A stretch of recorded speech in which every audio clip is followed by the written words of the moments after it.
محمد عدیل اتاری باب المدینہ کراچی سے عرض کر رہا ہوں۔ ماشاءاللہ بہت ہی خوبصورت سلسلہ احکام حج مفتی صاحب ماشاءاللہ تشریف فرما ہے۔ صاحب کی بارگاہ میں سوال عرض ہے، مفتی صاحب یہ ارشاد فرمائیے کہ اگر کسی بیٹے نے اپنی والدہ کو اس وقت حج کروایا جب ان پر حج فرض نہیں تھا تو کیا ان کا حج اتر گیا؟ بعد میں بھلے وہ اس اسٹیج پر پہنچ گئی، مالک نصاب ہو گئی اور ان پر حج فرض ہو گیا، کیا ان کو دوبارہ کرنا پڑے گا؟ برائے کرم اس حوالے سے رہنمائی فرما دیجیے۔ اللہ کریم مجھے اور آپ کو بار بار حج کی سعادت نصیب فرمائے۔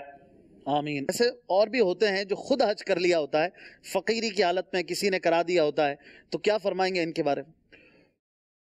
کوئی دوسرا کسی کو حج کروائے اس کی گنجائش موجود ہوتی ہے۔ اب سوال یہ ہے کہ حج جو ہے اس کے اندر مالی استطاعت بھی فرض ہونے کے لیے ایک بڑا سبب ہوتی ہے۔ اچھا، اب کسی کے اندر مالی استطاعت نہیں پائی گئی، اس حالت میں اس نے حج ادا کیا، مثال کے طور پر بچوں نے حج کروا دیا یا والدین نے بچوں کو کروا دیا، بعض اوقات بالغ بچے ہو جاتے ہیں والدین ان کو کروا دیتے ہیں، ان کے پاس اتنے پیسے نہیں ہوتے، یا کسی نے بھی حج کے لیے بھیج دیا لیکن اس کے پاس پیسے نہیں تھے اور یہ حج کرنے کے لیے چلا گیا۔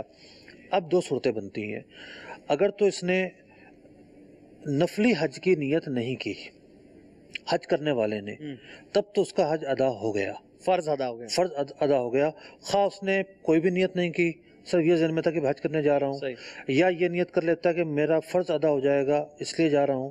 یہ دونوں نیتیں نہیں پائی گئیں لیکن نفلی نیت بھی نہیں پائی گئی تو فرض حج ہی ادا ہو گیا، دوبارہ اس کو حج کے لیے جانا ضروری نہیں ہوگا۔ فرض نہیں ہوگا۔ اگر اس نے یہ نیت کی کہ میں نفلی حج کر رہا ہوں تو پھر فرض حج اس کا ادا نہیں ہوگا۔